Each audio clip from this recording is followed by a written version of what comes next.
Hey folks, welcome back to another episode of Star Wars Fan Chat. Tonight we'll be joined by, or today, whatever time zone you're in, joined with Jim, also known as Fulcrum and the Force. So we'll bring him on in just a moment.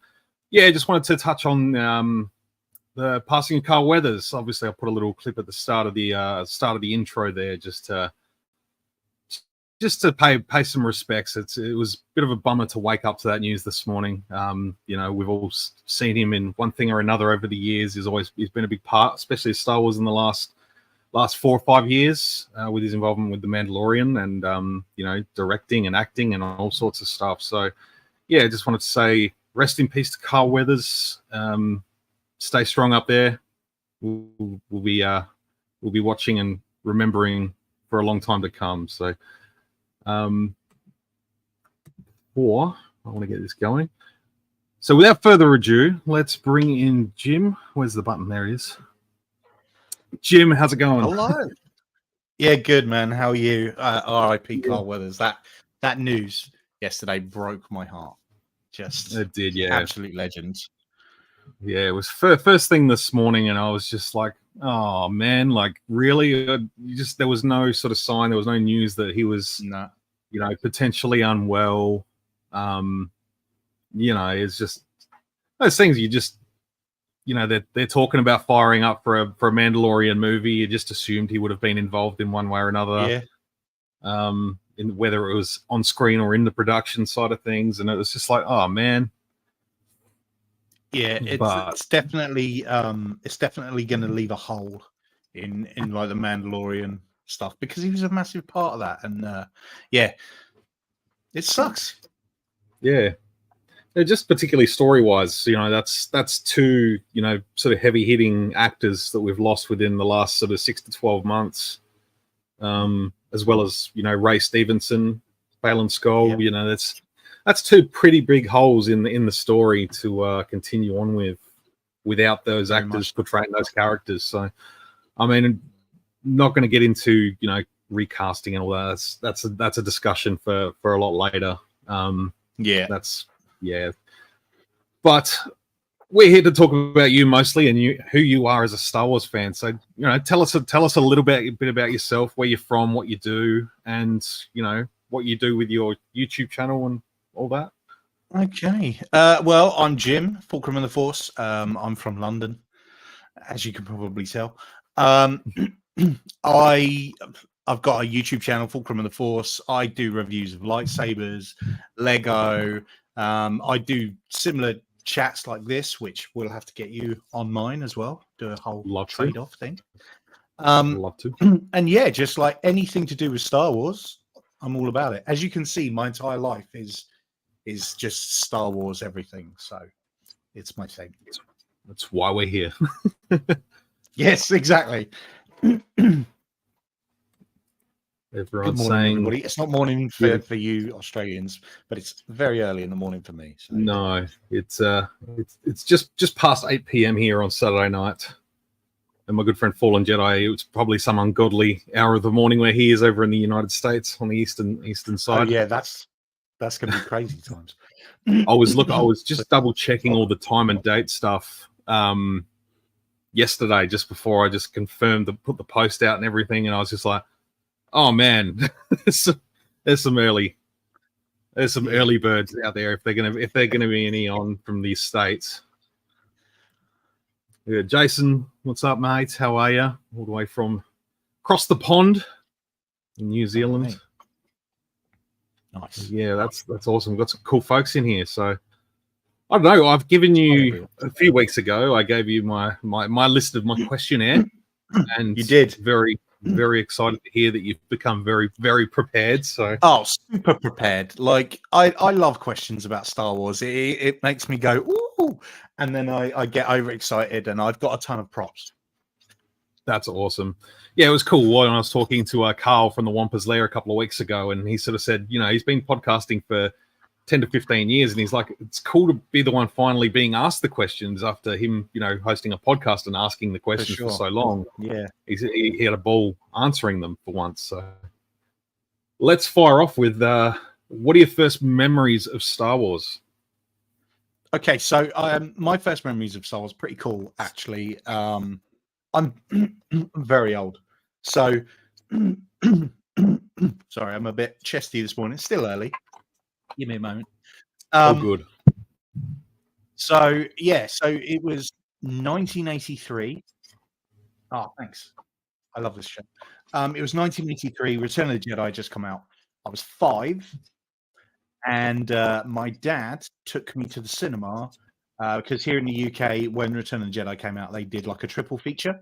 In fact, it's this poster right here. It's all 3 of them. This is actually the UK poster as well. Oh, fantastic. And yeah, and my dad took me to see all 3 of them back to back when I was 5, and I just sat through all like 9 hours of it, absolutely mesmerized, and it's just been with me ever since. So yeah, That's awesome. That's a good memory to have, it's the best. Like honestly, it's just like I remember it all. Like to this day, I remember parts of it. I remember A New Hope, and I remember Vader coming on the screen. I remember the cinema that we went to. It's all those little things, and that's the one thing that me and my dad always had in common as well, was Star Wars and our love of Star Wars.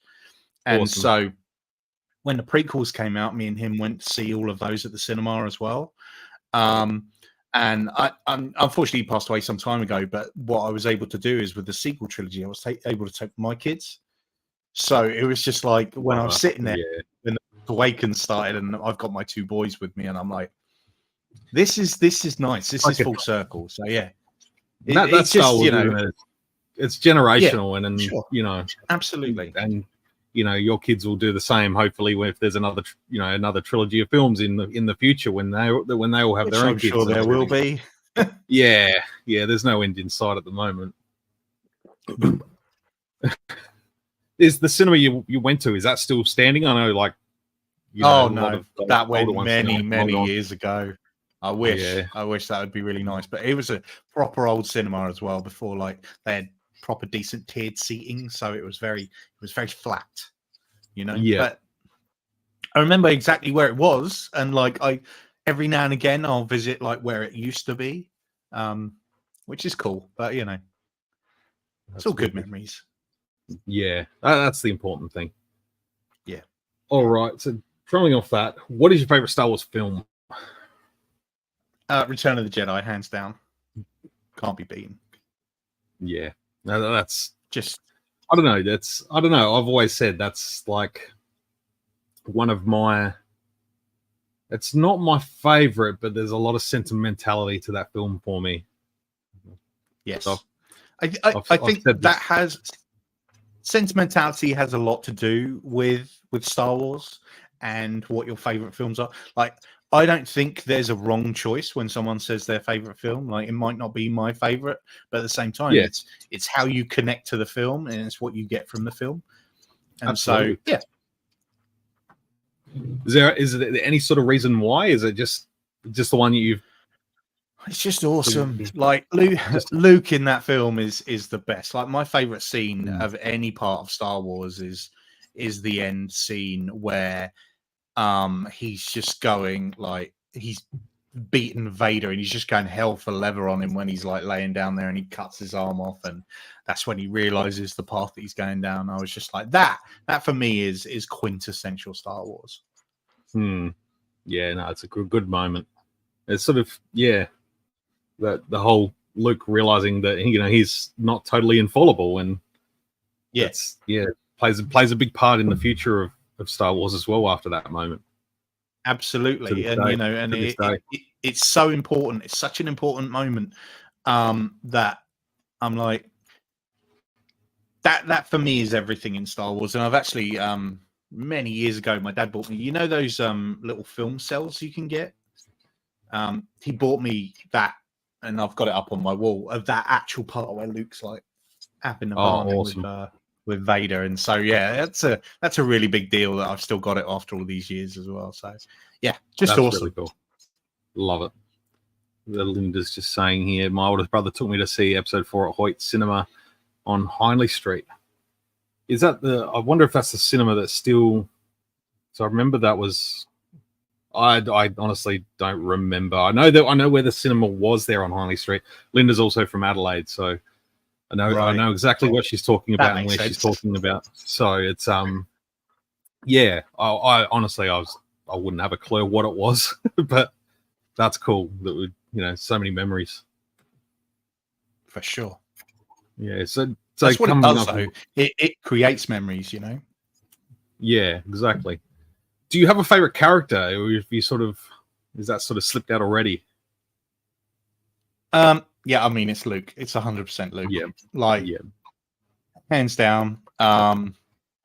Again, it's because of that's who I grew up with. The story was about him, and so for me, like everything to do with his story then was phenomenal. And for me, I also very much enjoyed his story in the sequels. I know sometimes that's not allowed to be said, but I did. I enjoyed the take that they took, and I understood it. I think coming in as a sort of slightly older, maybe been through the ringer a little bit, I understand in where Luke's coming from in like the Last Jedi and stuff. He's like, yeah, I hurt my nephew, I hurt my best friend, I hurt my sister. I let down the people I love the most. I don't want to do this. If I can't be the best for them, then I'm gonna just take myself away from everything, live on an island and spearfish. And I'm like, that actually doesn't sound like that bad of a life, to be fair. It doesn't. It's a good retirement plan. It's just I'm sick of people. I'm like, every time I deal with people, that the place goes to shit, and I'm done. I'm out, mate. I'm deuces. I'm peace. I'll see you later. Yeah. So I get it. Like I understand, and I understand his reluctance to come back and everything else. I really enjoyed that. Sure. Likewise. So Ed 5, good mate, fellow South Aussie. Simmer's long gone. Down towards the Crazy Horse, it's nice to see a bunch of Australians. I never get to interact with Australians, so the time difference is always too much. Yeah. Oh, that's cool. Hopefully they come and jump over to your channel. Do it, people. I hope so. I'd love to see jump over and, yeah. And you don't need to be a magician to understand what the Crazy Horse is. You can probably well imagine. It's a it's a little establishment where people remove their clothing for cash. Yeah, sounds about right. That's very Australian as well. Crazy Horse.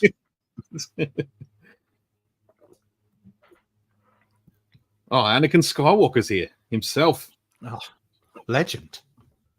Thanks for popping in, Sky Guy. We've done Hindley Street for 3 years, the dark times. So, for context, anyone outside of South Australia or has not visited, Hindley Street is just, that's the best way to put it. Wretched hive. It is the wretched hive of Adelaide. There are cantinas, there are nightclubs. If you're brave enough to walk down there on a Sunday morning, it still smells of the ambience of the night before. It's not the most prettiest place in the world. It's not, but every city's got smell one. It from here, mate. Every city's got one, doesn't it? Oh, for sure. We have more than one, I think, here in London. Yeah, I can only imagine it's a far bigger city, far more people. Yeah. So we touched on your favorite character. Favorite background character or alien? See, that's a really hard question, and I loved it. I was just like, that's got me thinking, because there's certain questions you can just like answer like straight away, and you're like, bam, bam, bam. And I was like, background character or alien? I was like, I love Twi'leks or Twi'leks, however you want to pronounce it. Either way is fine. I think that's a Han situation. I think it's where you are in the galaxy. Yeah, it's an AT-AT AT-AT thing. Yeah, exactly right. So for me, I've always really enjoyed Twi'leks. I think as a species, they're really interesting, and we have a lot of great characters.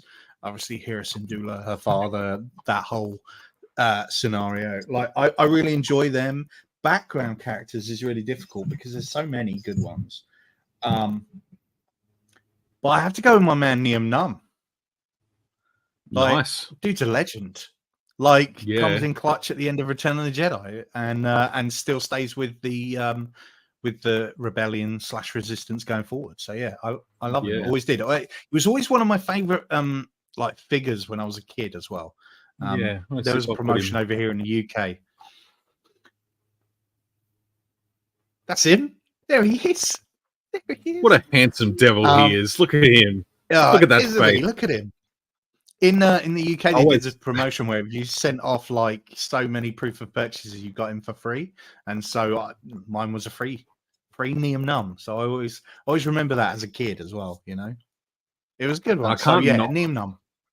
I can't not think of it's the Robot Chicken sketch where he's sitting in the thing, and Lando looks at him and goes, "He looks like a stack of pancakes," something like that. I can't remember the exact line. Blackpool's very far from here. It's very far north from here, but it's not I don't know. It's like everything. There's nice places in Blackpool, and there's also dives in Blackpool. But in London, there's like, there's probably more dives than there are nice places. It's the Western world of 2024. Yeah, right. Yep. G'day, Aiden. How are you, mate? 9 numbers free for me, also as well as Anakin. That's cool. That is cool. Yeah, I've got a couple of card backs just sitting here. I just want to see if there's any. Oh, there is one. Yeah, it's on the back there. The free. Yes. Oh yeah, the free Sebastian Shaw version of Anakin, the proper version of Anakin. They're on a prune face card. Prune face. Amazing. It's unpunched. Wow. I don't know. Nice. I don't recall where I got that from, but there's no figure on the bubble, so it doesn't really matter. Still. So favorite droid is the next one. Favorite droid is, most people go R2 because legend. But I have to go Chopper. He's my favorite murder droid. Chopper's a good one. Like Rebels is my favorite TV show. Awesome. Across the board. So for me, yeah, Chopper is just he's just the best droid. Like there's no two ways about it. He's sassy. He comes in clutch. He's the best droid to have on hand. You know, he's got sass. He's got attitude. Yeah, exactly. He takes R2's level of sass and then just like times it by 10 and isn't afraid to kill people. He's a homicidal maniac in a squat little droid. I love that about him. It's so endearing. And I love just seeing him in live action. Like we got that little glimpse of him in Rogue One where he's just cruising along the background, and now he's in full-fledged in Ahsoka. It's just so good to see him. And like when him and Hera were chasing down the freighter as they were lugging away the hyperdrive, and he's flicked the thing on, and he does the yeah. I love that. I love it so much character. I just got the Disney remote control droid of him. Wow. Because I've got my own custom droid as well, and then I was like, I need Chopper to go with him, and best day ever. Like he just like wanders around the house being all sassy. I love it. That's fantastic. Well, Aiden's jumping in with a question. Further, Sebastian Shaw goes to Anakin or Hayden Christensen edit in Return of the Jedi. For me, go with you first. What do you reckon? Yeah, Sebastian Shaw. I think he may have frozen up a little bit there. Yeah, we'll see if he'll bounce back. There we are. We just froze up there for a second. Well, you're still frozen for me. So, oh no, you're back. The joys of internet between internet. Yes. Yeah. So for me, it's got to be Sebastian Shaw. Mainly because that's when Vader was redeemed. And it doesn't really make sense that he went back to being like Hayden Christensen. Like, I understand why they do it because it makes more sense since the prequels came out. But I'm like, nobody else de-ages when they die. Yeah. He get to, and that version of Anakin is when he was at his worst. So yeah, Sebastian Shaw. Yeah. I partially agree. I sort of understand what the thing was always that George always said, like, you know, when Anakin Skywalker died, he went back to the last time he was truly Anakin Skywalker, but we always assumed the last time he was truly Anakin was when he threw the Emperor down and saved Luke. So therefore he should look a little bit older. And my guts would say, like, put Hayden in there, but age him up. Give him. I'm good with that. Find a way to blend the two together. Age Hayden up so he looks like he's in his 40s. You know, I think he is in his early 40s now. He'd have to be. Yeah, so you know, you could put him in there, maybe, you know, a little bit of a bit. I don't know. There'd be a nice way to find a medium there, I think. Yeah, maybe give him the short hair or something like that, and then I don't know. I feel like there's a cool way to merge the two that would, you know, please both parties, I think. Yes, I agree. Yeah, I'm down for that. Yeah, for sure. But yeah, that's a good one. Thanks for the question there, Aiden. That's cool. Yeah, I like that one. Sebastian Shaw always. Chopper is so good. Yeah. Chopper with subtitles is great. Yeah, it's so good. Yeah, it's so funny. Got to be Shaw, agreed. Would have got the TBS Ghost Pack if it was Shaw, not Christian. I would be, you know what would be cool if someone was able to do like a 3D printed cast of a Sebastian Shaw head that you could just pop onto that. Oh yeah, that would be so cool.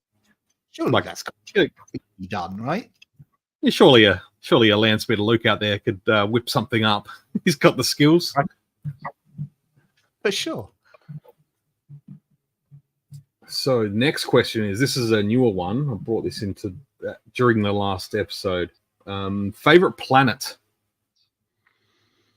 Okay, so favorite planet. Is an odd question, but I love it, and also I get it. There's probably two for me. You're going to get this a lot. Every time you ask me a question, I'm going to give you a single answer because it's impossible. If you want to go current canon, I would say Ilum.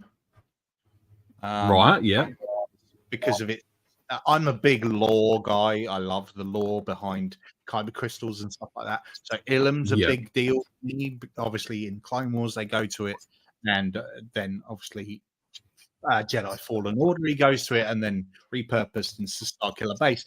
It has a lot of connection points in the Star Wars universe. But then if you want to go a little bit further with Expanded, Dantooine, for the same reasons.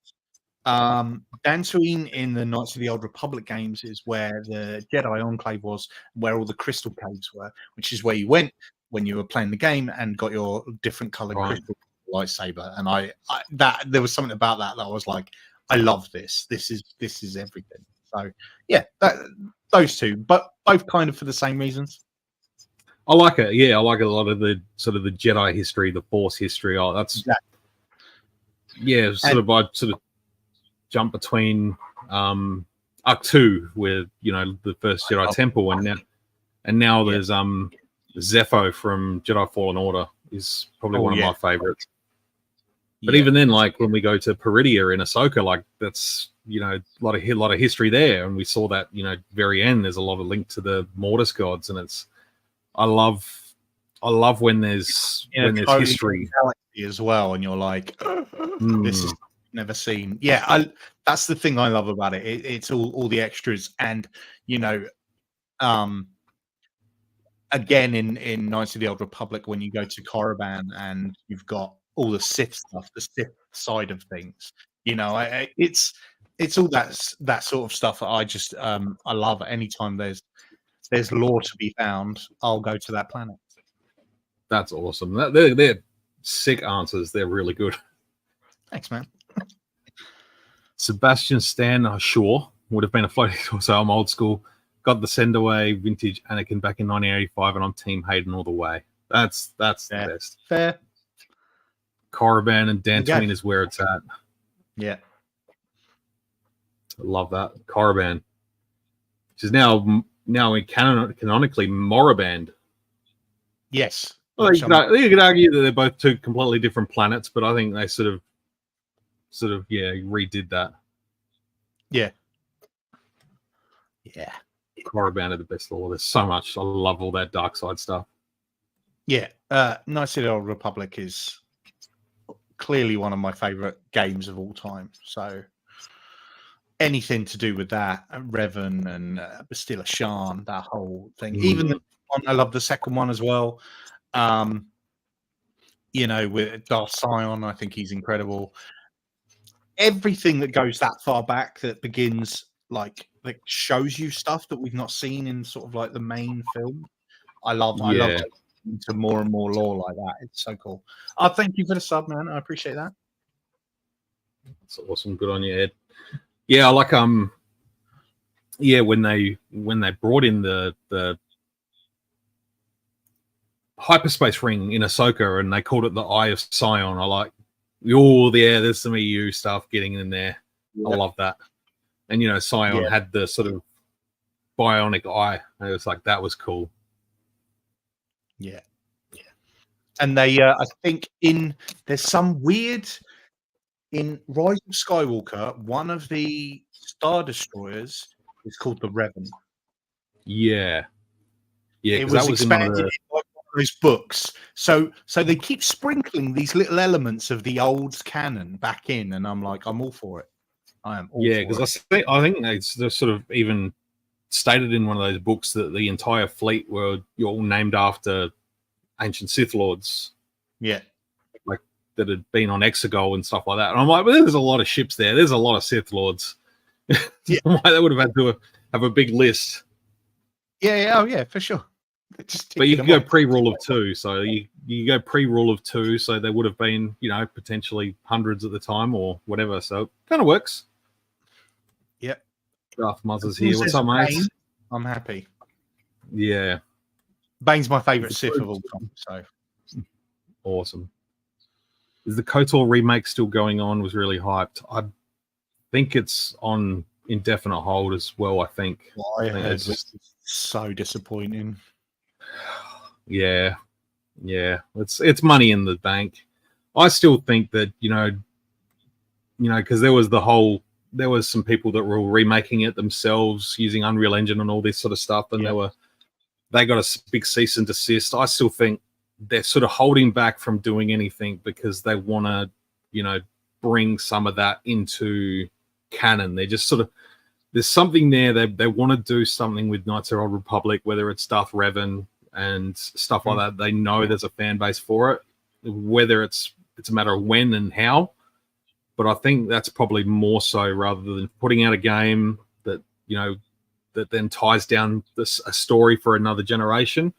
Whereas if they can sort of, retell some of that stuff. Probably hit the nail on the head there. They're going to wait because obviously we've got Acolyte coming out and things like that, and they're starting to sort of predate a lot of things. So I think they're going to go, okay, we could just remake KOTOR, but it's not going to fit anymore because we've changed it. So they're probably having to change a lot of things, and that's why I reckon it's probably old for the foreseeable, I would say. Yeah, that's my gut feeling anyway, which, that's kind of fair enough, rather than step on your own work with something that, predates it, with an old video game. Like, that's kind of my gut feeling. So all right. I just keep playing through on that. Yeah, why not? There's nothing wrong with it. Yeah. All right. What moment in Star Wars makes you happy? Happy. So many bits.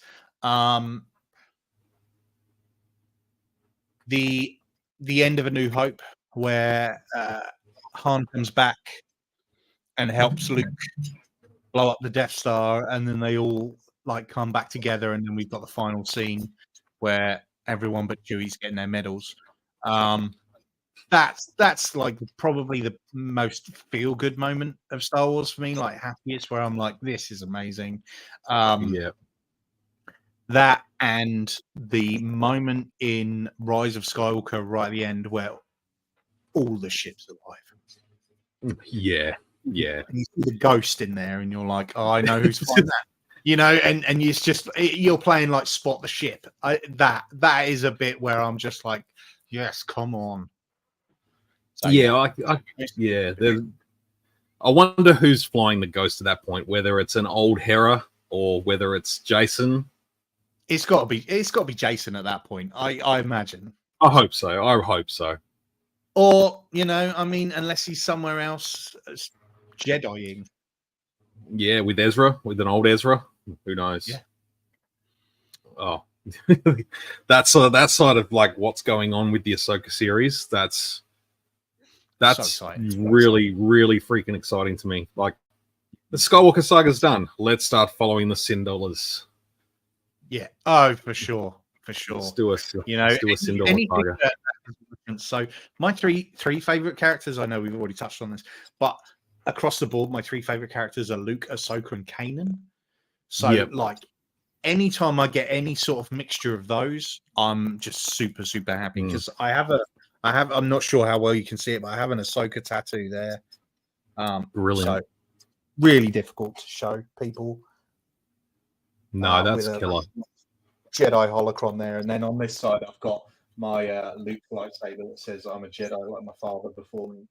Beautiful, love that. And then I decided to go nuts, and I went and got Jedi and Sith in Arabesh tattooed on my knuckles. I love that. That's the best. Got to go all in, haven't you? You do, yeah. Well, I don't know if I've shown mine, but I've got the maker up there. Oh, amazing! That's so good. And then on, where am I? Where's the camera? There we are. So difficult to figure that out. The vintage Chewie figure. Nice. Then I love that. Never tell me the odds with Han's blaster. And on this arm, I've got BB-8, Happy Beeps. Amazing. I've got a Beskar ingot, which needs a bit of touching up, but it's got This Is the Way. I love it. I've got another one I've got on my leg. I'm not going to be able to lift my leg up onto the desk. But I've got a Samurai Mando and Grogu, and then nice on that knuckle. Lovely. But I've got plans for this hand. I've got an idea. I want to get that soon. Oh, I've got a fulcrum symbol on my thumb. Sick. And then not sure if so I've got on this hand, I've got the words "neither are you," and my girlfriend's got "you're not alone" because it's what Kylo and Rey say to each other. I love that. That's awesome. So, like, as a couple's tattoo, because we're and she's got like that's a cool Kylo Ren tattoo and a one that's got like R2, Millennium Falcon, and Rebel Scum. So good. Yes. So good. That's so awesome. Good. I love that. That's so good. You were just saying before we started talking that she's got probably more Star Wars tattoos than you. Yeah, she's got loads at this point, and I'm really jealous because I need more. Oh, the chat's been active, which I love to see that. Oh, mate. Ian, what's up, my friend? Nick Nack. Luke looking away to the binary suns in the original John Williams score. The familiar mixed with the feel of an alien world. Yeah, for sure. Sci-fi, what's going on, mate? Good to see you. Tim, what's up, mate? I apologize again for skipping out last week. That was unfortunate, but yeah, we'll reconvene in the next few weeks for sure. Absolutely. We'll tee something up. Aiden, yeah, most of them were Infinite Worlds. The Han Solo blaster I got done when I was over in Orlando for Star Wars Celebration by an artist that was from London. So nice. Yeah, that was really cool. Lots of just hellos. Hello. Hello. Jesse's hitting eye head on that. I was just gonna get I and then Ed on each butt cheek, I think.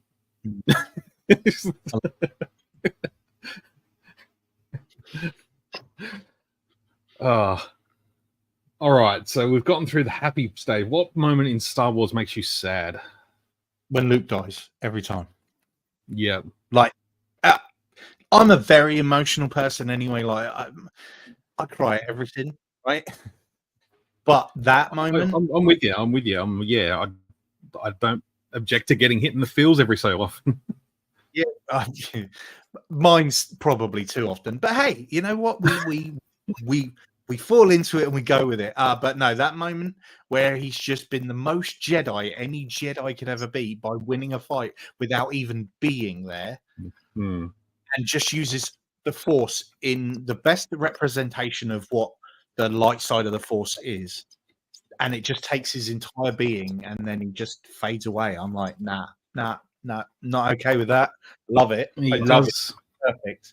But he does exactly what Obi-Wan did in A New Hope to save them, to let them get away. Yep. But he dials that shit up to 11. Just 100%. Yeah, that's the ultimate lesson, you know. It's the whole, you know, what will I find in the cave? Only what you take with you. Yeah, exactly. You know, so he went in there armed, and he was faced with a duel. Yeah, all Luke's lessons were put together in that moment. Yeah, for sure, and exactly, and that's why, like, I know obviously there a lot of people get a bit angry about The Last Jedi, but I'm like, there are so many moments in that film that are so poignant and important to Star Wars that I think people overlook them because they're like, oh, they're race on Canto Bight. I'm like, yeah, okay, fine, it wasn't the best, but there's also a lesson in there that I think people skip over. But it's all below this. A lot of it's below the surface. It's not. If you look a bit deeper, it's all there. Like, I know what you mean. So, did you, when you first saw Last Jedi and Luke was on Crate facing off against Kylo, did you pick up on any of the little clues, like the foot shifting on the salt and the fact that nothing was landing on him? Was the lightsaber. Right. Okay. Wrong lightsaber. Yeah, because I was like, it's supposed to be green. It's supposed to be the classic. And obviously we've seen Rey with that, so I was like, there's something not going on here. Do you know what I didn't notice is the fact that he dyed it and cut his hair and had a brown beard. That I didn't notice. But the lightsaber picked it up straight away. Yeah, that's interesting. Yeah, I sort of imagined that, you know, when Luke was projecting himself, he was projecting himself as someone that was the most recognizable to Kylo at the time. Absolutely. Rather than, you know, if he had projected himself the way he was, a little bit more disheveled and stuff, he might appear not as strong. Yeah, you know. No, I definitely saw that from it, but like, also I don't understand why Kylo didn't see it. He'd just been with Rey and saw that lightsaber get broken in half, so I don't understand why he didn't see that as a thing. But yeah, he was blinded by his rage at that point. So yeah, his mind was on one goal at that moment. It wasn't rational thinking. No, I agree with that. Yeah, definitely. Aiden says, "What about the droid attack on the Wookiees?" That's so good. I love it. Jason says, when the Ewok dies and the other one cries. Yeah, that's a moment. That's definitely a moment.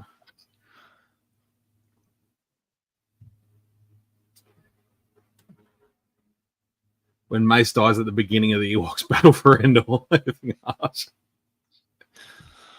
I try and forget those movies, but they just keep popping up. I tried to rewatch them not that long ago, and I could not get further than 20 minutes through. No, I tried watching Caravan of Courage, and it's a tough watch. I remember, like, when I was a kid, Dad would always take me and my sister up to the video store. You know, it was 5-minute walk away from where I lived. He'd be like, okay, so I would always go straight for the Star Wars movies. That was all I cared about. Like, this was pre-owning the trilogy on a VHS copy. This was like, there's a couple of years in between where it was taped off the TV or not at all. And sometimes Star Wars wasn't always there. He had one copy, and sometimes they were checked out. So I'd settle for Caravan of Courage, and I'd go and watch that. And it was just like, this was the closest thing ever. And I don't know. There's a guy in orange. It must be like Luke. I don't know. It was just my young kiddie brain that just couldn't put it together. Hey, mate, but that's what it was made for. You know, like they did exactly what they meant to do. Do not watch them now. They're awful. Just awful. And Jason says the whole final act of Rogue One. Yeah, that is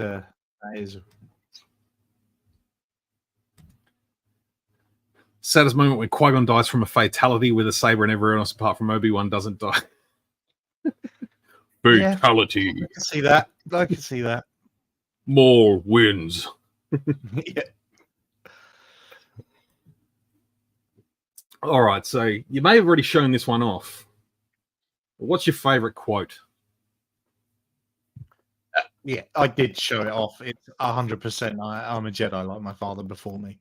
It's just that, like I've said earlier, that whole moment is just everything and solidifies Luke as the Jedi Knight he needs to be for the galaxy at that time. Yeah, that's a good one.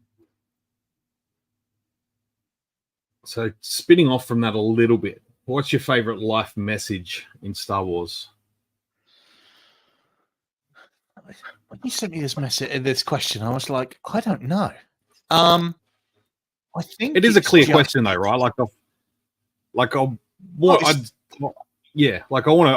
to ask right now. It is a clear question. Like, it's definitely a clear question. I'm just like, there's so many things though. It's just like, I think, because you can get proper like deep with it and meta and very in the moment of the world where it's just like, we don't have to put up with the state of the quo. If we don't believe in it, we can fight back. And, it only takes a handful of people to start a rebellion, and to make things better. I think that you can go that far into it, or you can take it lighter and just go, you know what, it's an incredible story of good versus evil and the belief of oneself and where you want to belong on that sort of, on that seesaw of light and dark. And I think that is the bit that takes it for me. It's just like, what path are you going to tread? That's the life message, I think. Yeah.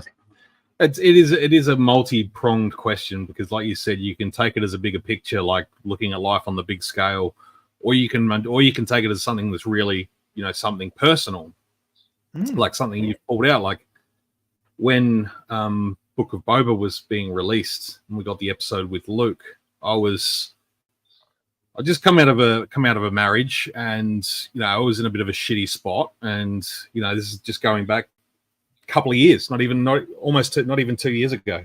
It was in a bit of a rough patch emotionally, and then that episode came out, and Luke was teaching Grogu, and he said, get back up, always get back up. And it was almost like that was what I needed to hear at that point in my life. And it was again Luke coming in with this message of it was just timing. It was unreal, and I took that on board like big time. And I'm just like, you know what? He's goddamn right. I'm not going to be able to get through if I don't get back up and just keep on going. That's it is one of those things where it's very poignant to a moment of my life. It's not a message that I sort of carry with me day to day, but it is. Yeah, I still love that episode, that moment. This very zen Luke. I hope we get to see more. And that was the bit that gave me like everything, because that like Ahsoka meeting Luke for like, and clearly not the first time. I was just like, I'm here for this. I want more of that. But like you say, each message can be very, very personal to you, and can mean different things at different times of your life as well. Mm, That's a classic. yeah, that's a good one, Lynn. You're Yeah. kidding me. I'm blind. Love Cheriton We. Yeah, he's so good. All right. Where are we? My phone's. There we are. Favorite piece of Star Wars music? And this is a hard one because there is so much these days. There is. So if you've got a multiple answer, that's good. I've got two main ones. Music from Act 2 is probably one of my favorite pieces of Star Wars music ever. When we see Luke and it's on the island, all of that, which I did actually try and visit the island last year. Yeah, awesome. Went over to Ireland because it's actually an island off of Ireland. And the morning we were due to go, the weather was too bad and the boat wouldn't go. So I had to replan the trip. Yeah, you can't just wait because it's all booked up. So like you have to just get it at the best possible time you can. But I will get back there. We'll get back there one day, and I'm going to take my lightsaber with me and do some spinning if I can. That's awesome. Yeah, my best mate went over there back in 2018, I reckon. Or it must have been 2018. And yeah, I remember like when I was doing my podcast Star Wars Go Figure back then, he was like on the 3rd episode, and that was like one of the first times we'd sat and talked Star Wars, and you know, he came around and talked about the whole adventure over there, and you know, yeah. But that whole music piece, the Jedi Steps, it's called on the soundtrack. Yeah, it's just so good. That and from Rebels, Kevin Kleiner's Into the Star Cluster. If people haven't heard that, I suggest going to check that out because that is an incredible orchestral piece of music. That's the Zeb sort of centric, the Lasat New Hope. Yeah, that's as well as just a visually stunning scene too. Like everything comes together in that scene, and you're like, this is perfect. So yeah, those two. Binary Sunset's a classic. You can't get better than Binary Sunset. But yeah, if I'm picking particular pieces of music, it's those two. They are regularly on like my Spotify playlist. Yeah, that's wicked. Binary Sunset.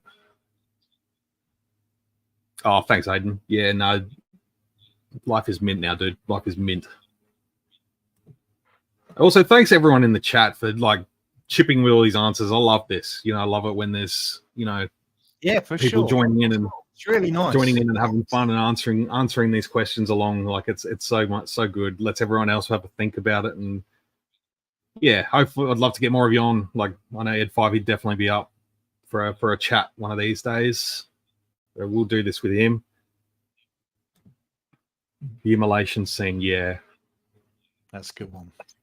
Leia's theme, and the theme from the Mandalorian. Yeah, I've been listening a lot lately to Yoda's theme again, and there's just something childlike and magical about that theme. Yeah, I don't know what it is. Jewel of the Fates. Past 3 a.m. here in the Mile High Country. I'm out. Thanks for coming and hanging out, Nick Nag. I appreciate that. Yeah. That's awesome.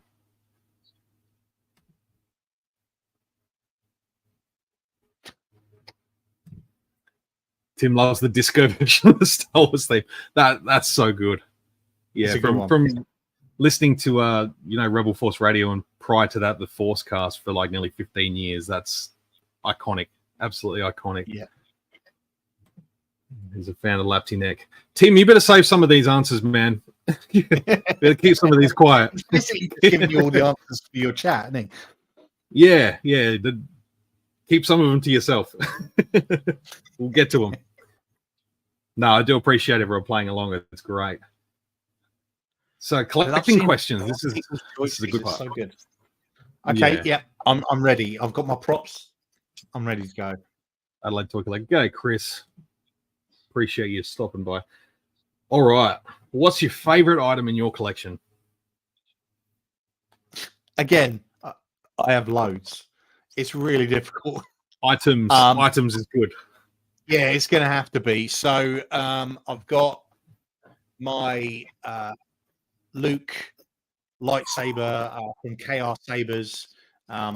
In my opinion, the closest to screen accurate that you can get, with a crystal inside too. Or Yeah, it's got the whole shebang fully installed.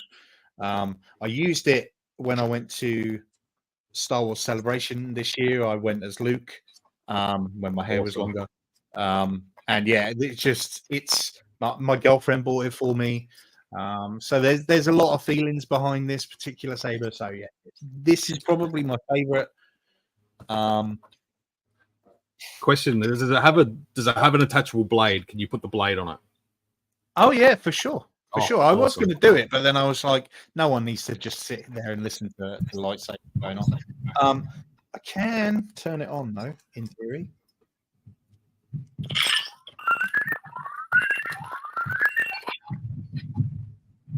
Oh yeah. If I can find the button, which I can never do. Let me see if you can see. It was like I said, I got the Leia Organa lightsaber from Black Series the other day, and I said, put the lightsaber in the hands of a man, and he reverts very quickly to a boy. Oh, very much so. So yeah, so you can see the crystal in there. And you're a bloody legend. Love you, mate. But yeah, it's fully installed. Does the whole. It's beautiful. That's a nice piece. It's incredible. Yeah, it's my favorite. And yeah, so at this point, so I collect lightsabers. If people check out my channel, you'll see that most of my reviews on there are for lightsabers. I've got over 40 in my collection at this point. Fantastic. Various different types. A lot of character hilts, but then a lot of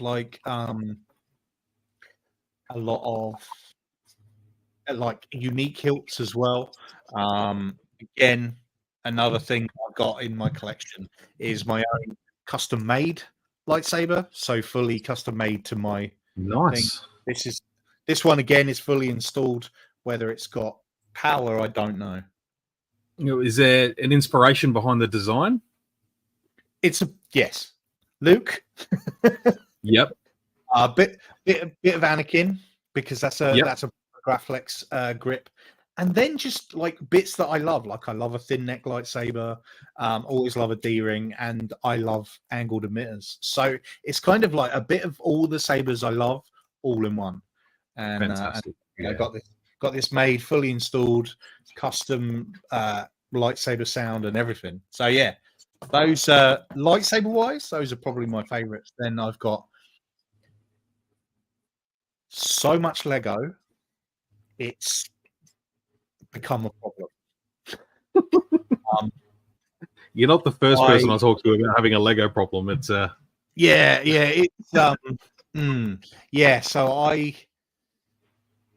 I did a rough calculation, because I'm working on a video at the moment to kind of go through my entire Lego collection, how much it was when those sets first came out and how much they're worth now, because Lego just goes up in price.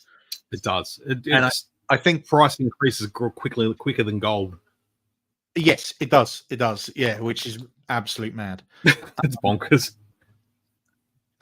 So I think at last count, it was just over £12,000 worth of Lego. Yeah, it's a problem. But it's a good problem. Oh, it's definitely a good problem. But with that being said, this is my favorite set from my entire Lego collection. It's the original Ghost that they released, which is now worth money, because the minifigures are really, really expensive. But yeah, this was a holy grail item, and so when I finally picked this up, I was a very happy boy. I did have that myself. I sold that a few years back. And it might be a slight regret of mine. Like I don't have the space. I didn't have the space for it, and I needed the cash at the time. I've been there. but I had the black-haired Kanan that came with the first version, and I had that for a long time without realizing the value of it. That's the one. And I had that for the long time without having. Yeah. Let's just say I made some good money off that minifigure when I sold it, because it's like, I sold the Ghost without the minifigs, and then what I do, I think I passed on a couple of minifigures to a friend who did some trade for some Hasbro stuff, and I kept a hold of that Kanan and not realizing how much it was worth. And when I found out, I'm like, yeah, I'm gonna get some coin for that. Happy days. Yeah. Yeah, so I have all my lightsabers up and down my stairs, so they're all in like a row all the way up and down the stairs. Nice. Do you run past them, like light them all up? And just... Yeah. Yes, I do. They're so bright, and at Christmas I set all the different, because obviously on these ones you can customize blade colors and sound fonts and everything else. So awesome. I set them as like Christmas colors, so that it's just like Christmas lights all the way up my stairs. Fantastic! I love that. Yeah. All right, next one. Is there anything in your collection you consider to be I was about to say unnatural. I always do that. Unusual. So I think a lot of things I have are pretty standard. Like there's some things like that are hard to get hold of. I do have one thing that I've never shown anyone on any of my channels or anything else, and I've never seen anybody else talk about it either. And when you sent that question, I was like, oh yeah. And it's this. This is heavy. This is a Star Wars poker set. Okay. Lights up. Oh, that's nice. Yeah, so you've got so you've got green and red and blue chips. There's light side and dark side cards, and there's Death Star is the dealer coin, which is like really, really, really nice. But yeah, it's something I've not seen anyone really talk about, and I've used it a few times. I love me a bit of poker, so yeah, it's pretty cool. Yeah, that's nice. Yeah. It's one of those purchases that I was just like, I saw it on a website somewhere, and I was like, that's cool, I'm going to get that. And then no one else ever, I've never seen anyone. Yeah, that's a cool, unique item. I like that.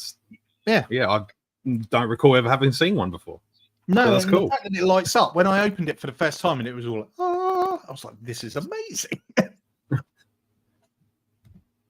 Ian, I have a knitted Yoda head designed to have a Terry's chocolate orange inside, also a Death Star one. That's cool. That's cool. That's very specific, and I love it. Yeah, the chocolate orange wouldn't last very long, but they never do. No, too good. All right, this is a good question. This is always different with a lot of people. Is there any item you don't have that you'd love to have in your collection, like a holy grail? So I feel quite lucky in the fact that I did pretty much get my two Holy Grail items, which was the Luke lightsaber, and I've got about 6 versions of Luke's lightsaber at this point because they're all different. But this one's my favorite. And the Lego Ghost, that was always very much a Holy Grail. So for me, I'm like, there's nothing that I'm just like, oh my God, I need that. But if I could, and I had the money, a UCS Imperial Shuttle. The Imperial Shuttle is an incredible ship. And I have the smaller version in Lego that was released some years back, but there's a big version. It's huge. Like, it takes up some real estate. That's always been on my list as that's a set I'd love to own for sure. Yeah, that's a nice one. So do you display all your Lego? Do you have a big showcase of them? Yeah. Yes. I have so the other side of this wall, so this wall goes like all the way down there. I have floor to ceiling racks, and it's everywhere. You've got the big like UCS Millennium Falcon in the middle, and then everything else around it. Right. That's cool. I'm saying, this comes under the odd item unique Chewbacca ashtray or lollipop. I know the one you're talking about, sci-fi. I know the one very well. I did have the Wampa head. I think it's meant to be like a snack bowl, but if you want to use it as an ashtray, that's cool. Hot Toys Django Fett. Yeah, that'd be nice. I get that. Palatoy Death Star playset. That'd be great. Old school. Love it. And Ed would just like his shit back. So I don't know if you heard Jim. Dan here, Ed5. He back in July or August, I think it was. He basically had his entire collection, which was in storage, stolen. No. 50,000, estimated $50,000 worth. Yeah. That's genuinely heartbreaking. I'm so sorry. Oh my God. It's just, you'd never even consider something like that happening to yourself. Nice. Especially, something in storage that, is supposed to be in a, sort of an environment where you'd expect it to be safe and looked after. Yeah, for sure. So yeah, it's been a long 6 months since that happened, or a few months since that's happened, and it's just unable to have been tracked down. So it's a bit shit. Like it wasn't just Star Wars. It was other very personal collectibles. It was they took Detolf cabinets. Like it was a calculated affair. Yeah. And all of us here in a lot of us here in South Australia have been sort of keeping an eye out for things on like Facebook Marketplace and local pawn shops, and see if anyone's tried to flog it off. And there's some items in there that would stand out like dog's nuts. That's so. I'm sorry, still man. got that. Still holding on to hope there, but yeah, it was very, very shit. Like there's no way to sugarcoat that at all. It's just for sure. Crap.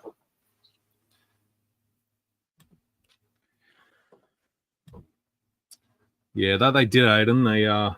They cleaned out. They would have had to do it in a truck. They knew what they were doing, didn't they? I think so. Yeah, it's just been too convenient, but go like that. All right, so we'll wrap up the collecting questions with what is it about Star Wars memorabilia that you think is important to fans, or what is it to yourself? What's important to me? I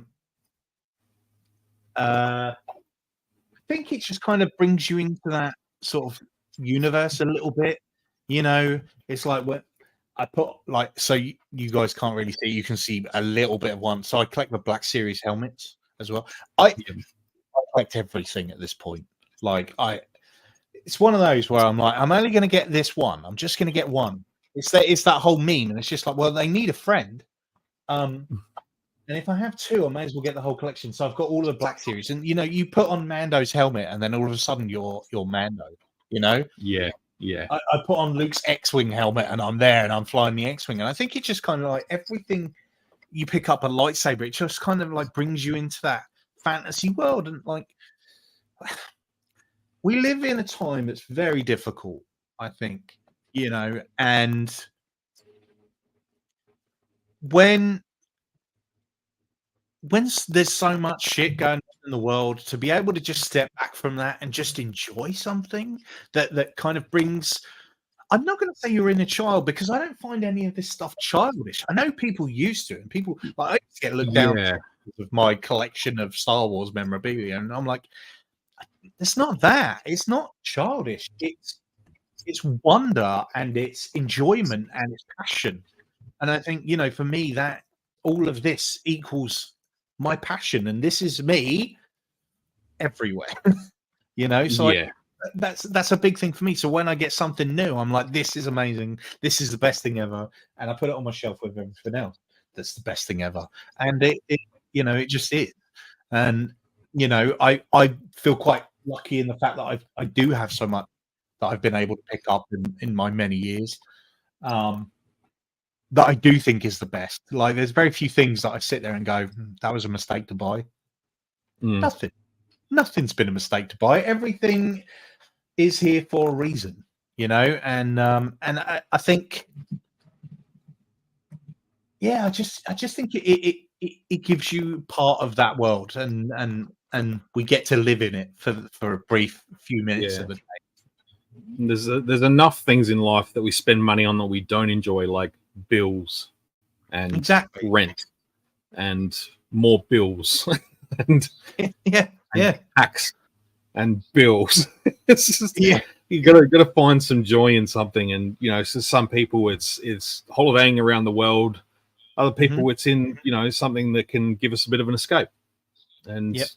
you know, for us it's Star Wars collectibles. And again, like I picked up Rey's lightsaber this week. Well, it arrived this week, and you know, I got it home and I took it out of the box, and it was just holding it in my hands, and I put the batteries and put the blade in, and I took it outside and I was swinging it around, and I just having such a good time. Like, you can't not be happy when you're swinging around a lightsaber. Oh, for sure. For sure. And I love that thing. Like, I've got two of the Black Series ones now, and I know there's better ones out there, but they're the ones that are sort of easily accessible and able to get them. I've got Rey's. I think with lightsabers, so like obviously I've been collecting lightsabers for quite some time. I've had the privilege of working for a lightsaber company, and you know, and I've designed my own lightsaber and everything like that. But I think everyone comes into it in a different way. My first lightsabers were Hasbro lightsabers. You know, I've still got my Luke. You know, back in the day when they were called Force FX lightsabers, I had a Vader, I had a Luke, and I had a Mace. But Yeah, I had to sell them because life becomes difficult sometimes, and it I does. always regret that. So I made sure that I picked up the Hasbro one when it came out. That was kind of like my first lightsaber back into the collection. And yeah, there are better versions. Bye. Cheers, Aiden. Have a good one, mate. Good to hear from you. There are better versions, but then it's to do with how it feels to you. And it's just like, and if Exactly, you're yeah. that person that's like, I want it to look perfect. So for me, I'm like, this has to be as perfect as it can be. Yeah. That's cool for me. But if you're like, this lightsaber is absolutely perfect for me, then I think that's wonderful too. You know, I hate gatekeeping. I hate people. Yeah. No, it's not a lightsaber unless it's this lightsaber. And I'm like, well, that's just not true. It's like someone said in the chat, a stick can be a lightsaber. You know, it's what the collectible means to you. You know, Yeah. Absolutely. And I think that's very, very important because you know, there can be this whole sort of sense of like one-upsmanship where you've got that, but I've got this and it's better, and it's just like there's no need for that. No. You enjoy you, I'll enjoy me, and let's come together and just enjoy the things we have together. You know, 100%. I 100% love your attitude towards Star Wars collecting and the positivity. These are the kind of people I gel with, man. Like, it's just you're my type of people. It's just, yeah. It's great, you know. And so are the people here in the chat tonight. You know, what else are you doing on a Saturday evening here in Australia than hanging out, listening to two dudes talking about Star Wars? Like, Right. These are our people.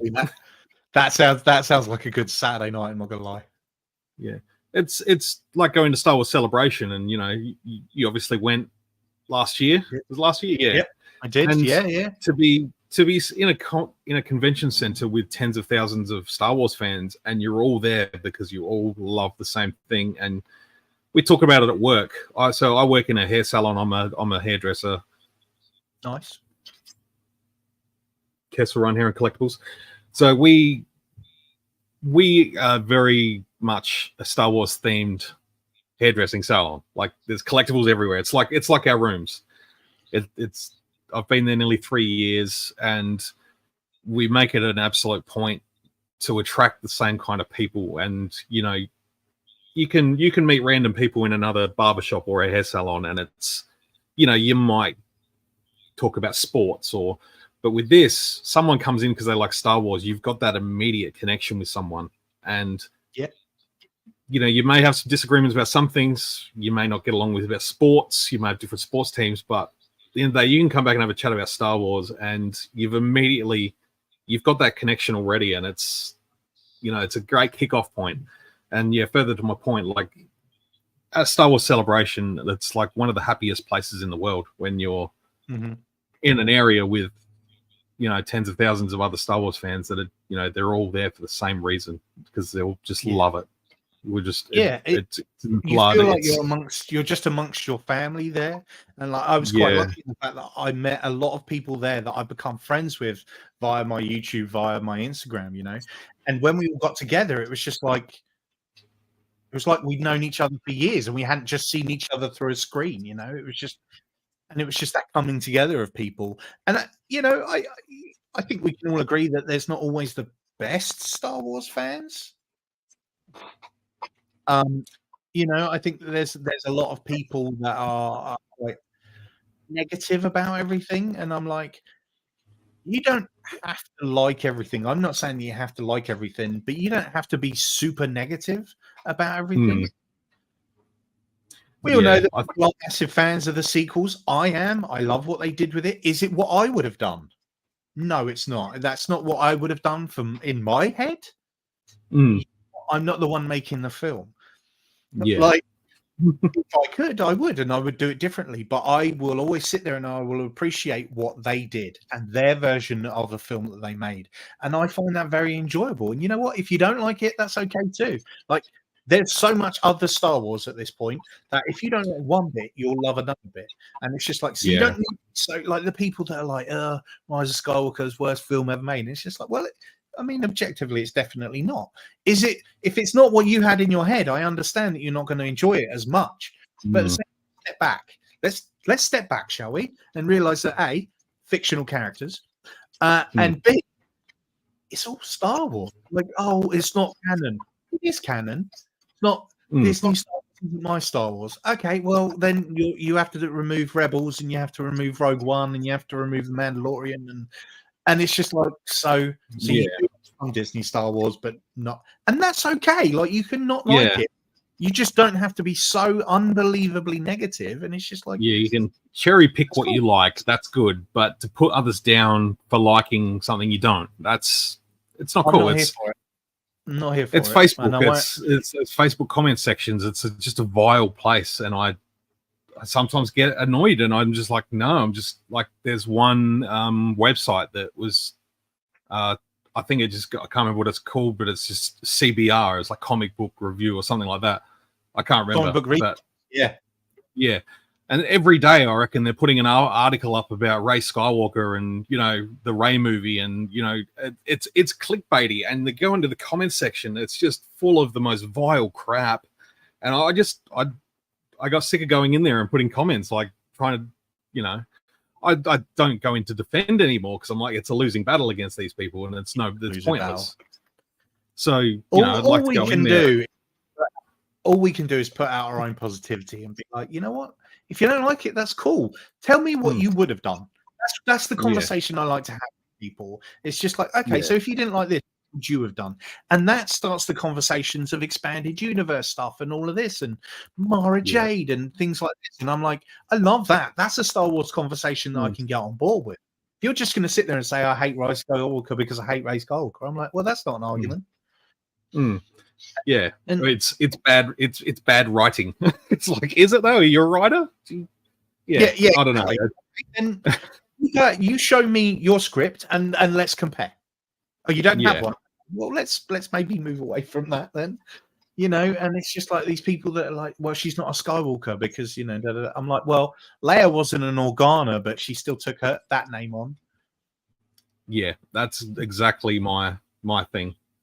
What was I going to say?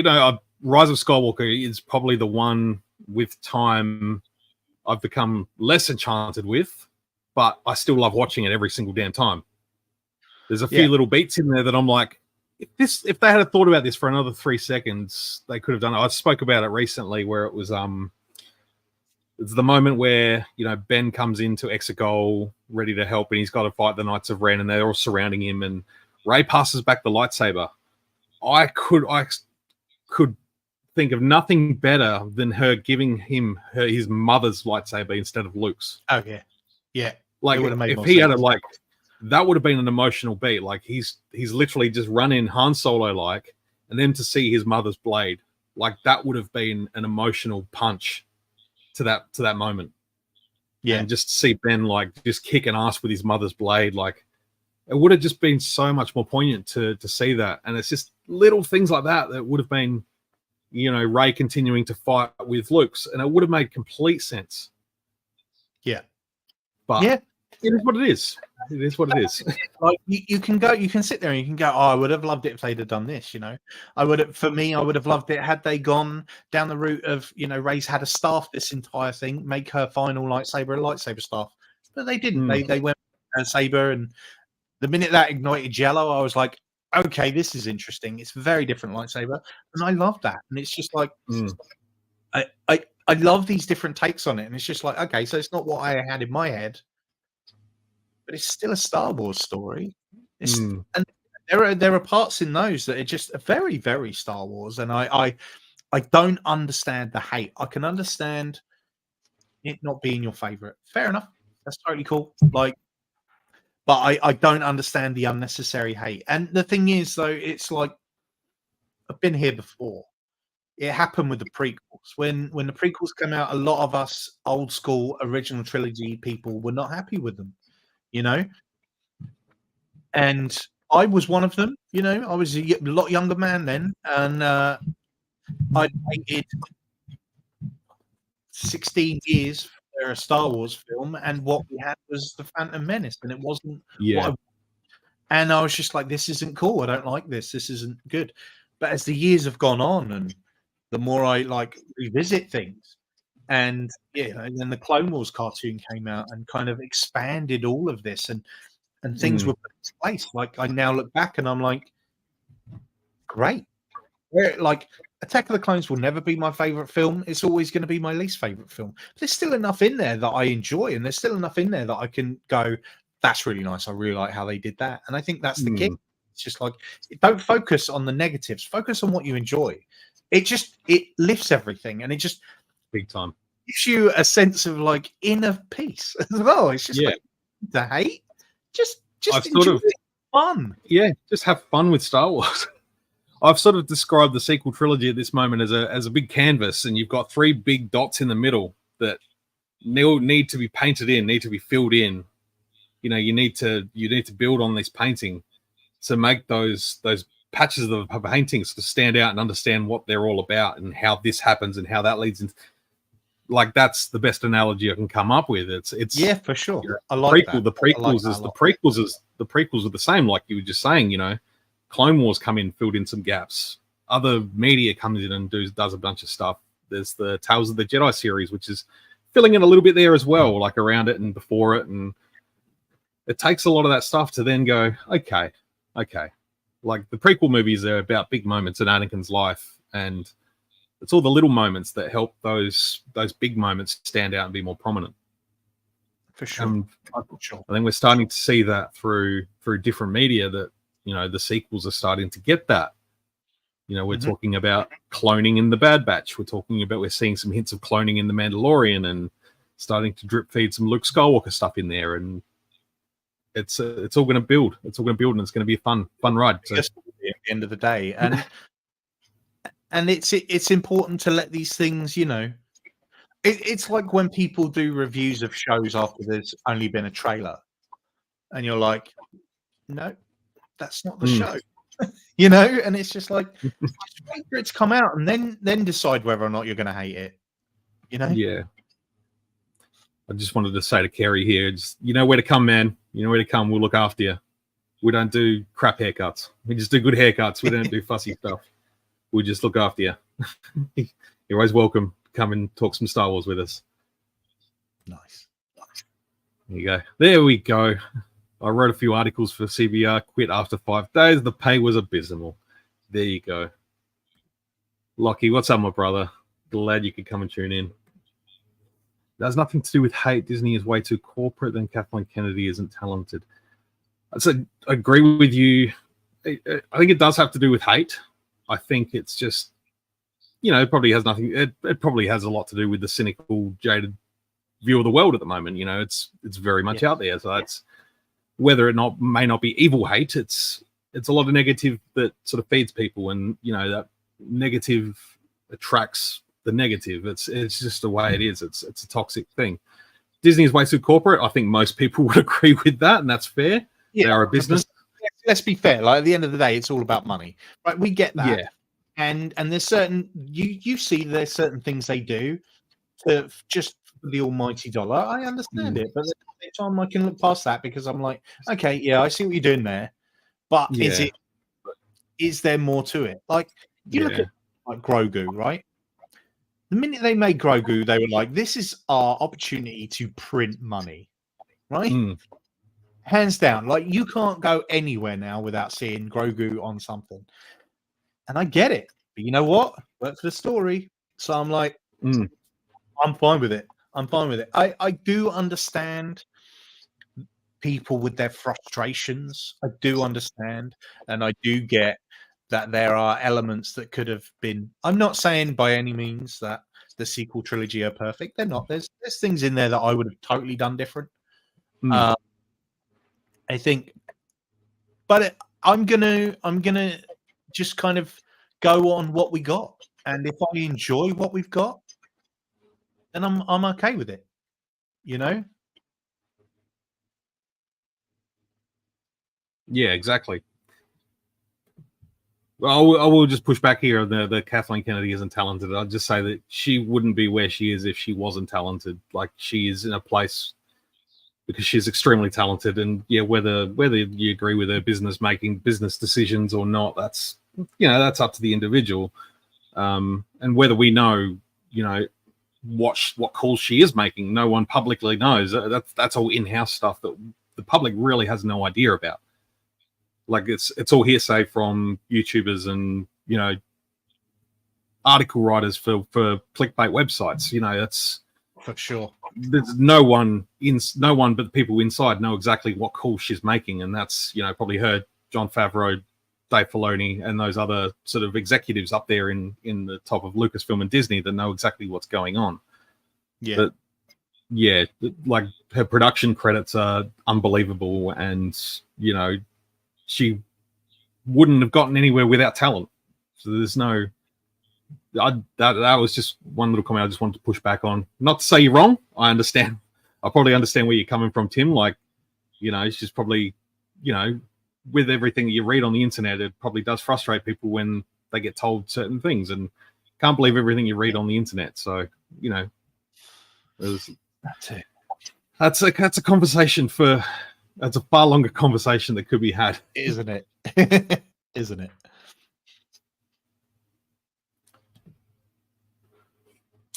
It says, I still can't see how everything will tie into those sequel movies, though. They had some good bits, but I'm still not sold on the space horses and thespians in space. They're just little parts of a bigger picture, though. They're all little seeds.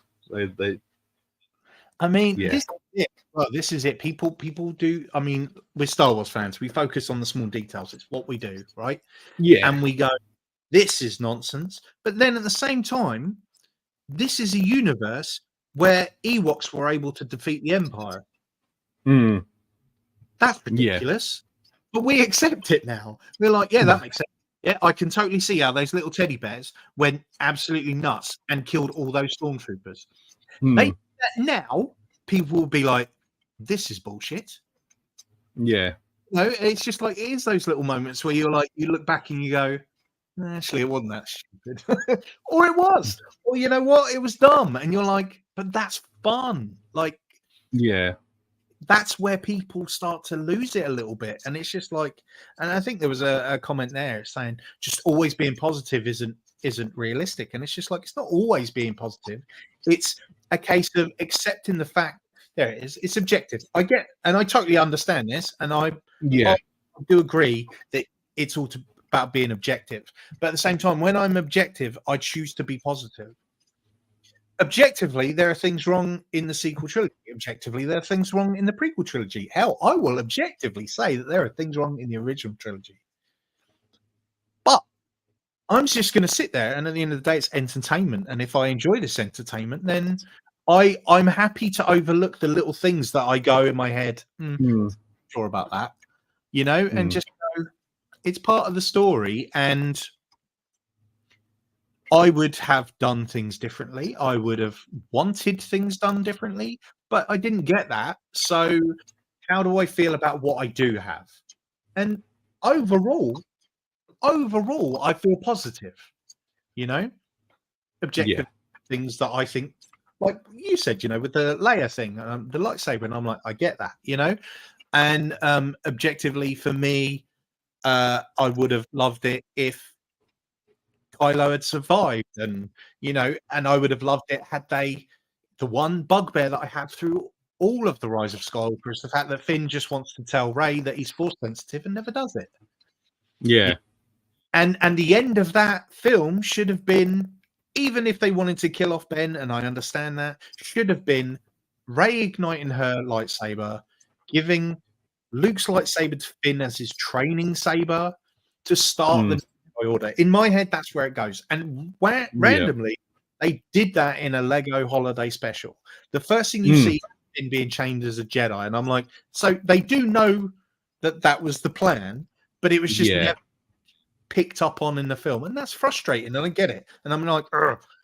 But fine.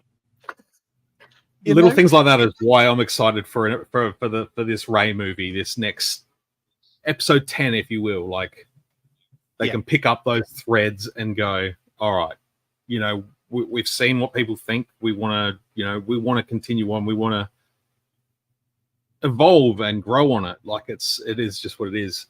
But I just want a little spiel. I just had a little thought, when Ed says about the space horses.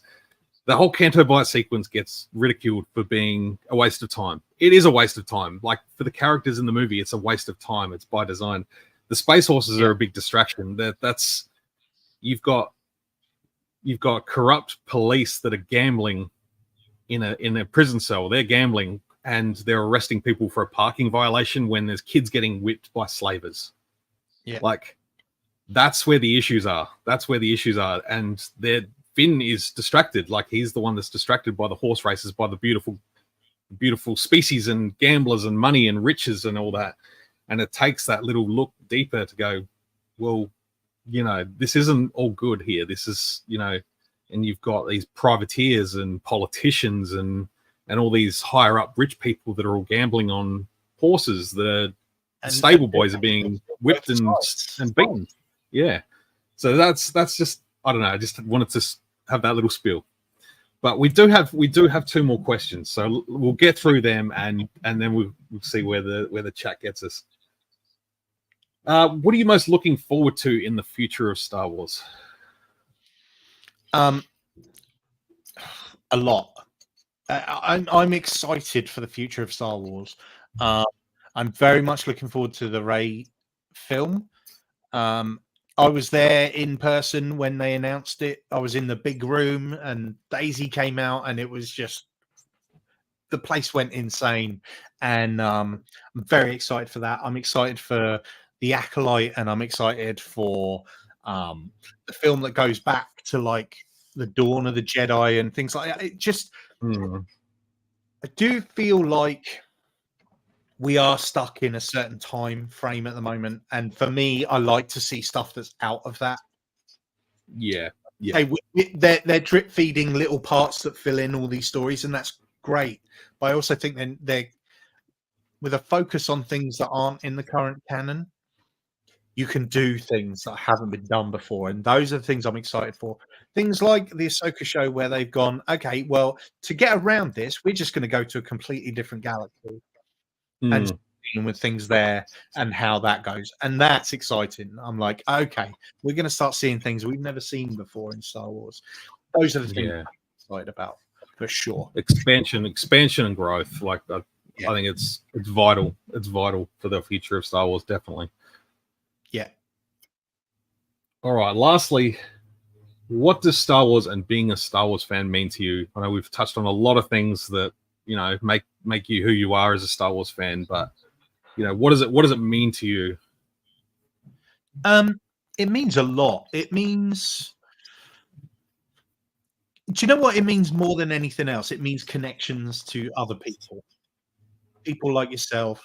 That clearly through this chat, we've realized that you and I are very much on the exact same page, very much of the same mindset. And it's just like, it's those connections that I've been able to make with people, through our love of something that is fantasy at the end of the day. It's all made up. And it's just like, years ago, George Lucas decided to make a film, and that film has spawned a religion, and it's like, but through that, I've met some of my best friends, like genuinely some of my best friends that I've connected to via Star Wars, and the ability to then take that and, like I said to you before we started recording, introduce that into other people's lives, including my girlfriend, who's now a bigger Star Wars fan than I am.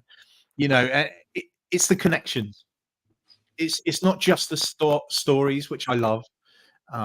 It's the connections I make with people that I can sit there and geek out and go, oh yeah, but you see on this lightsaber, like all these ridges, none of them are exactly the same, and that was by design. And stupid things like that. None of this matters, but it matters.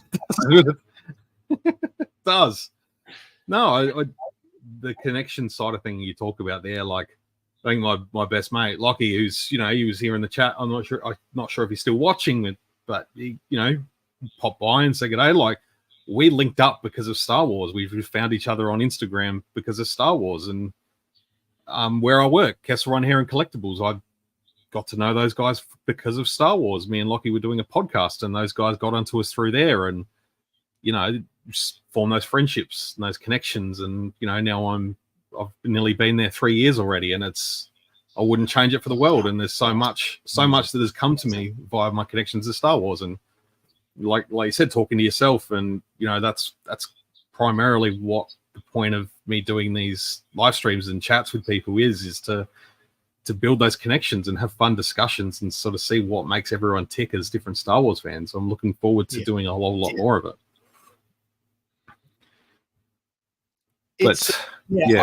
I've been lucky enough that through my YouTube, through Instagram and stuff, I've met people and I've made friends with people all over the world, like genuinely all over the world, like Iceland, America, Bahamas, like everywhere. Like I now know people everywhere, all through our love of an adventure story with, which is essentially just good versus evil. With it's crazy. I'd be remiss if I didn't mention Ed 5 too. He's become a bloody good mate, and wouldn't trade that for anything, mate. So he's been here all night. Appreciate you hanging out, Dan. You're the man. Right there in the comments. He's subscribed to you, Jim, and I appreciate that so much. He's very, very active in the community, and you'll be hearing from him again. I guarantee it. Nice. I like that. See, and that's what I like. It's just like, it is always expanding as well, like meeting new people and finding those connections. And you don't always find it with everybody in the Star Wars community. There are some people, you don't, but every now and again you'll find someone that you're like, you're my person. You're my person. Yeah. I get it. I get you. I understand where you're coming from. I can disagree with people and they're still like some of my closest friends, because we respect each other. We respect each other's opinion. And it's just like, I've been having this chat with a very close friend of mine where he's kind of falling out of love with Star Wars because of how things have been and how people can be. And it's very much a case of like me trying to talk through, I would love to, but the prices to get there are absolutely insane.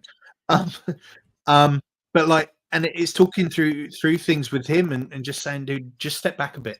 Sometimes we get so involved and sometimes we get so deep into it and you know what?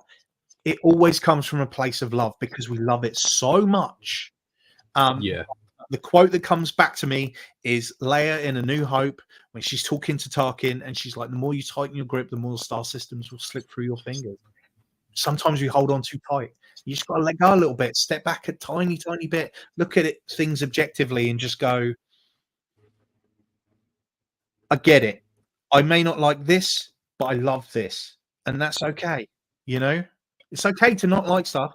Like I think, I think Tim, um, and I get where Tim's coming from, and I saw some of his comments, and I'm like, I don't think at any point he's come in there with any kind of hatred or anything else. It's Oh, love. absolutely not. No, it's I all see it's all that. from love. It's And I see, and I do understand the frustrations from people where they're like, this isn't right. Why are you not doing it right? And I'm like, I get it. I do get it. I'm not like totally just like, oh, everything's great. Everything is. No, it's not. It's not all perfect. No. But it's those moments where you have to stand back and go, okay, well, then maybe, you know what? Maybe this particular part wasn't made for me. But you know what was? yeah. This part, and I love this part. You know, and I think that's it, and it brings new people into it. Like, there will be people that the sequel trilogy is their trilogy, and it will have brought Oh, them. it's guaranteed. Like it's that generational thing. It's people that were my age, your age, that you're probably a few years older than I am. I'm not sure how many, but I was 11 or 12 when Phantom Menace came out. So it's people that now I'm in my mid late 30s. I'm 36 now. I'm 45, so I was born in 78. Yeah. It's people, between, you've got kids that are all sort of grown up and moved out and doing their own thing, and people my age that are having kids that are now going, well, we grew up on the prequel movies, so let's sit down and watch these, and let's take our kids to go see the sequel movies, and they're the ones that they're going to grow up with those. And yeah, it's a generational thing. It's going to continue on that way. And I think that's great, because you know what, the more that comes out, there'll be more that you don't like, but there'll be more that you love. And it's trying to pick through that. And I understand, I do understand people's frustrations with it, of how they feel like the stories are being treated. And I do get it. Like, but it is, a lot of it is what it is, and it's just that you can choose to rally against that, or just kind of step back and just be like, yeah, no, you know what, it's not me, but I'll go over here and enjoy this. The best thing to do when you get a little bit frustrated with Facebook comments and all the BS you see on social media, the best palate cleanser is to just sit down and put A New Hope on, and just watch Star Wars as it was. Whether it's a special edition doesn't matter. Like, you just watch that movie. It's got a start, it's got a begin, a middle, it's got an end. Yeah, and it is. I feel it's a palate cleanser. Yeah, I love that about that movie, and it's just sometimes you just look, I'm just gonna kick back. I'm gonna forget about that crappy book that I had to put down because I couldn't read it. But if you're an OG like me, people should search out the despecialized versions. Yeah, one has gone through and painstakingly gotten the best quality from like Blu-ray and DVD and everything like that, but removed the special edition parts.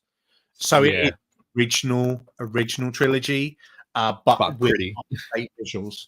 And that's what I remember from the cinema. So that'll always be my favorite. But I don't mind the special editions. There are certain things in that have been put in over the years. I'm like, I don't know why you've done that. And I'm like, but that's what I mean. There's a part in Return of the Jedi where Vader's looking between Luke and Palpatine, and you can see the turmoil in his mask, even though he can't emote. And it's incredible. It's perfect. And then they decided to add words to it and really take away a lot of the emotion that was in that scene. I don't like that. I'd rather you didn't do that. So you know what? I won't watch that version of it. I'll go back and I'll watch the version of it that resonates with me more, So there are ways around these things. Yeah. We've got options, we've got choices. Yeah, all of it. Yeah. So, well, I think it's safe to say that I've found someone who I'm going to get along with for a long time. So sure, man, definitely. Really awesome to have you on. The minute we started chatting, I was like, I like this guy's vibe. I'm digging it. Yep. No, we'll definitely be doing it again. Yeah, no, absolute pleasure having you on. I'm glad. I appreciate you taking out some of your time of your. Is it Saturday morning? Saturday morning now. It is Saturday morning. Yep. Yeah. So, yeah. What do you got planned for the rest of the day? You gonna just chill out and? Yeah, pretty much. I've got. What have I got on today? Not a lot, actually. I think building bookcases. I'm doing new display stuff for my Star Wars stuff. So, Awesome. that my entire day is always somehow connected to Star Wars, whether it's doing new YouTube videos, going to the post office to pick up whatever it is I've bought today, or just rearranging the collection. It's always something to do with all therapeutic. 100%. 100%. So have you got any videos coming up you want to let people know what you've got planned, like a little sneak peek about what's coming up? I've got loads of stuff coming out. I think I just dropped a video yesterday, which was a review of the Darth Maul. It's not the Maul hot toy. So it's the version of him from season 7 of Clone Wars. I have that Ahsoka as well as a hot toy. So I had to I had one, so I had to get the other one. I've got a ton of lightsaber reviews coming out. I'm lucky enough to work with a very, very good lightsaber company called Padawan Outpost that ship worldwide, and I actually worked for them for a little while. Fantastic. And they let me borrow their lightsabers and do reviews of them and stuff. So I'm quite lucky in that respect. What else have I got? I've got a ton of Lego reviews coming out. Just stuff all the time. I try and release a video a week. Anything more than that, I feel like I'm pushing myself too much. But so yeah, I appreciate anyone that's coming over, that's going to subscribe. I am in the middle of doing a giveaway. I'm just under 2,000 subscribers on my channel at the moment. When I hit 2,000, I'm actually giving away 3 lightsabers. So if you want to be involved in that video on my channel, because it's a pretty decent giveaway. That's awesome. I've literally just dropped a link to Padawan Outpost in the video description below. So amazing. when we're finished and you refresh, there's a link there. Go check them out. I'm going to be doing it. I've got the link up. I've literally just typed it up then. So. And also, if you use the code FULCRUM, you will get 5% off your order. There you go. Beautiful. And if you check out, not to shill myself too much, but if you check out the T-shirts that they have on that site, I actually designed all those T-shirts. It's a whole design range that I came up with. There's more coming as well. So yeah, fantastic, awesome. So yeah, I've got links in the description. But is there anywhere else people can find you online? Instagram, Fulcrum Force. I do have a Facebook page. I never use it. But mostly I'm a bit the same with Facebook. It's there, but I don't. Yeah. I feel like my area is much more Instagram. So yeah, Instagram at Fulcrum Force. I'm there. So yeah, come and chat. I'm always open to chat to new people and stuff. I love it. That's awesome. Yeah. Thank you. Awesome. Well, thank you again for joining me, Jim. I really appreciate your time. It's been a pleasure getting to know you. And if you're looking for a guest over on your channel, it'd be absolutely honest to come over and 100%. But yeah, just want to say thank you to everyone that came out in the chat tonight and has hung out, and I really appreciate your time and had a really good time tonight. So yeah, had a blast. So we'll be back. Thanks everyone. I appreciate the love from everyone as well. It's been really, really nice. That's awesome. Hopefully we can help you get to that 2,000. I'd love that. That would be amazing. Just double checking when my next one is. At the moment, I've got scheduled in a live stream on the 25th of February. It'll be a Sunday evening Australia time, because I am going to be away for a week now, and then I got a couple of weeks on the way afterwards where I'm a bit busy. So, on 25th of February, I do have another live stream. We're talking to a mate JD. Also, he's based up in Queensland here in Australia. Really cool dude. Looking forward to chatting with him. It should be a good time. So look forward to that. And I will endeavour to be there, my friend, and jump in the chat. Awesome. But that's very early on a Monday morning for me, and I'm not good with mornings and Mondays. again why I appreciate you getting up this morning for it. So, Hey, you know what? I've enjoyed it. I'm glad I got up. It's been fun. I was talking. Sometimes live streams can be a bit, iffy. I'm not always a fan of them, but I said to my missus yesterday, I was like, I'm really looking forward to this one. I feel like this is going to be a really, really good chat. And you know what? It was better than I imagined. So I've had a great mission accomplished. Thanks to you for having me on, man. I really, really appreciate it. My absolute pleasure. But thanks everyone. We'll catch you on the next one. Yeah.